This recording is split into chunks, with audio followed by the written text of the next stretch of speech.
तो फ्रेंड्स, आज की इस वीडियो में हम बात करने वाले हैं त्रैमासिक परीक्षा 2021-22 कक्षा 11वीं विषय भौतिक विज्ञान के बारे में। जैसा कि आप सब जानते हैं कि 2 दिन बाद हमारा भौतिक विज्ञान का पेपर होने वाला है, तो इसके लिए हमें अच्छी सी तैयारी करनी चाहिए। तो फ्रेंड्स, आज की इस वीडियो में हम बताएंगे कि कुल प्रश्न कितने आएंगे और किस प्रकार के आएंगे। तो फ्रेंड्स, आज की इस वीडियो हम शुरू करते हैं। चलिए, पहला प्रश्न हमारा वंशनिष्ठ होगा। तो देखते हैं, 1 अंक के हमारे 5 प्रश्न आएंगे जो कि कुल 32 अंक के होंगे, और 2 अंक के कुल 10 प्रश्न आएंगे जो कि हमारे कुल 20 अंक के होंगे, एवं 3 अंक के कुल 4 प्रश्न आएंगे जो कि हमारे 12 अंक के होंगे, और 4 अंक के कुल 4 प्रश्न आएंगे जो कि हमारे 16 अंक होंगे। और छठवां में हमारा निर्देश है कि आवश्यकता अनुसार स्वच्छ व नामांकित चित्र बनाएं। आवश्यकता के अनुसार स्वच्छ व नामांकित चित्र बनाएं। तो हम अगला नंबर पर बढ़ते हैं। तो हमारा प्रश्न एक सही विकल्प चुनकर लिखिए है। 1 नंबर पर है, निम्नलिखित में से ऊर्जा का मात्रक नहीं है।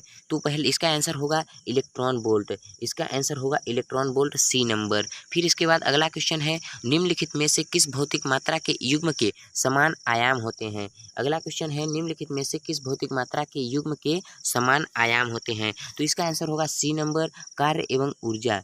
कार्य एवं ऊर्जा। फिर इसके बाद है तीसरा नंबर क्वेश्चन, अपर्याप्त संघट्ट में संरक्षित रहता है।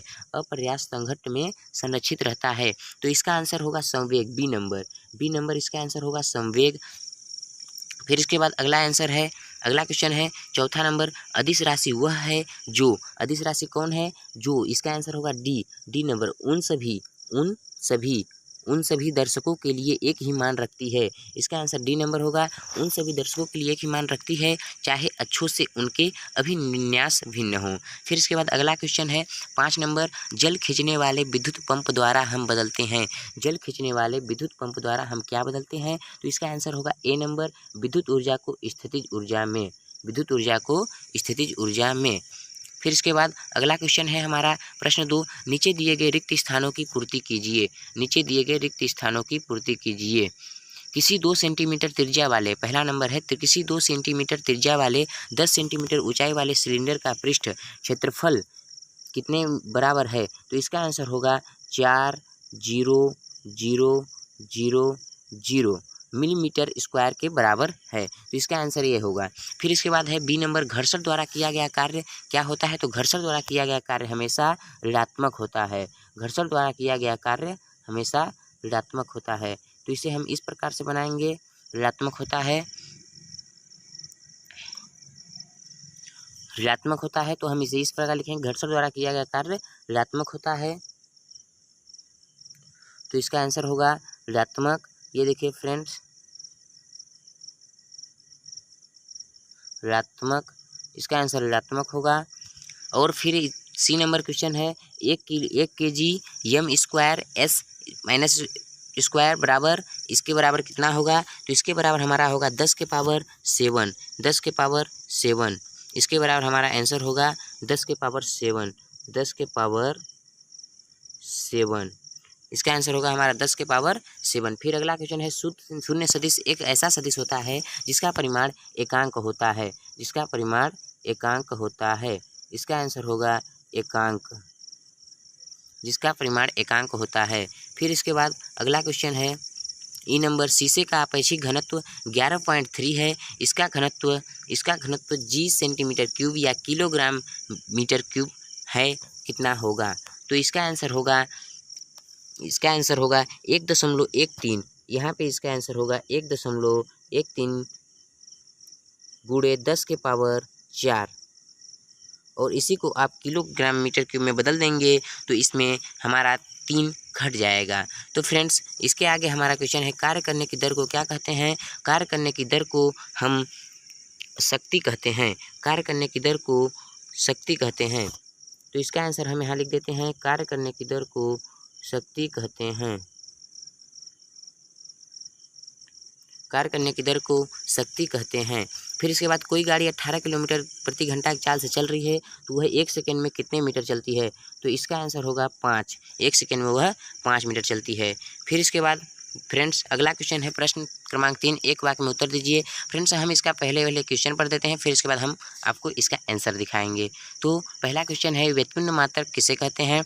दूसरा है शक्ति की परिभाषा लिखिए। तीसरा है एमकेएस प्रणाली के मूल मात्रकों के नाम लिखिए। और चौथा है कार्य का विमित सूत्र लिखिए। पाँचवा है एसआई प्रणाली क्या है। और एफ नंबर छठवां है प्रक्षेप्य पथ के उच्चतम बिंदु पर वेग व त्वरण की दिशाओं के बीच कितना कोण होता है। फिर इसके बाद है एकांक सदिश किसे किन्हें कहते हैं। फिर इसके बाद है फ्रेंड्स एक खिलाड़ी गेंद को क्षैतिज से किस झुकाव पर फेंके कि गेंद अधिकतम दूरी तक जाए। अब फ्रेंड्स हम इसका आंसर देखते हैं। आंसर देखने के लिए हम अपने आंसर के पेज पर आ गए हैं। तो पहला क्वेश्चन हमारा था व्युत्पन्न मात्रक किसे कहते हैं। तो व्युत्पन्न मात्रक किसे कहते हैं, इसका आंसर हमारा यहाँ है। आंसर है वे मात्रक जिनको मूल सहायता से प्राप्त किया जा सकता है वे व्युत्पन्न मात्रक कहलाते हैं। फिर इसके बाद हमारा दूसरा क्वेश्चन है शक्ति की परिभाषा लिखिए। तो इसका आंसर होगा भौतिकी में शक्ति या विद्युत शक्ति या पावर प्रतीक उसका पी होता है। तो इसका परिभाषा है वह दर है जिस पर कोई कार्य किया जाता है या ऊर्जा संचारित होती है या एक नियत समय में कितनी ऊर्जा की आवश्यकता होती है वही ऊर्जा हमारी शक्ति कहलाती है। या तो फिर कहें ऊर्जा में जो हमारा शक्ति लगता है, जो भी पावर लगता है वही हमारी शक्ति कहलाती है। इसके बाद सी नंबर क्वेश्चन है एमकेएस प्रणाली के मूल मात्रकों के नाम लिखिए। तो एमकेएस प्रणाली के मूल मात्रक होंगे मीटर, किलोग्राम, सेकेंड, एम्पियर। फिर इसके बाद हमारा चौथा क्वेश्चन है कार्य का विमित सूत्र लिखिए। तो इसका आंसर है कार्य का विमित सूत्र mL2T-2 होता है। तो कार्य का विमित सूत्र हमारा mL2T-2 होता है। इसके बाद हमारा क्वेश्चन है कि एसआई प्रणाली क्या है। तो एसआई प्रणाली क्या है इसका आंसर जानते हैं हम। इसका आंसर है अंतर्राष्ट्रीय मात्रक प्रणाली संक्षेप में एसआई फ्रेंच ली सिस्टम इंटरनेशनल डी यूनिट्स का संक्षिप्त रूप है। मीटरी पद्धति का आधुनिक रूप है। यह एक मीटरी पद्धति का आधुनिक रूप है। इसे सामान्य रूप में दशमलव एवं 10 के गुणांकों में बनाया गया है। यह विज्ञान एवं वाणिज्य के क्षेत्र में विश्व की सर्वाधिक प्रयोग की जाने वाली प्रणाली है। इसके बाद एफ नंबर क्वेश्चन है प्रक्षेप्य पथ के उच्चतम बिंदु पर वेग व त्वरण की दिशाओं के बीच कितना कोण होता है। तो इसका आंसर होगा 90 अंश, हमेशा 90 अंश होता है। फिर इसके बाद अगला क्वेश्चन है जी नंबर एकांक सदिश किन्हें कहते हैं। तो इसका आंसर होगा ऐसा सदिश जिसका परिमाण एक हो तथा जो किसी विशेष दिशा के अनुदिश हो एकांक सदिश कहलाता है। फिर इसके बाद एकांक सदिश मात्रकहीन तथा दिशाहीन होते हैं। एक त्रिविमीय कार्तीय निर्देश तंत्र की XYZ अक्षों के अनुदिश एकांक सदिश आयोटा, जे तथा के होते हैं। फिर इसके बाद अगला क्वेश्चन है एक खिलाड़ी गेंद को क्षैतिज से किस झुकाव पर फेंके कि गेंद अधिकतम दूरी तक जाए। तो उसका सही आंसर होगा 45 डिग्री पर। फ्रेंड्स इसके बाद हमारा अगला क्वेश्चन है आंकिक क्वेश्चन आते हैं।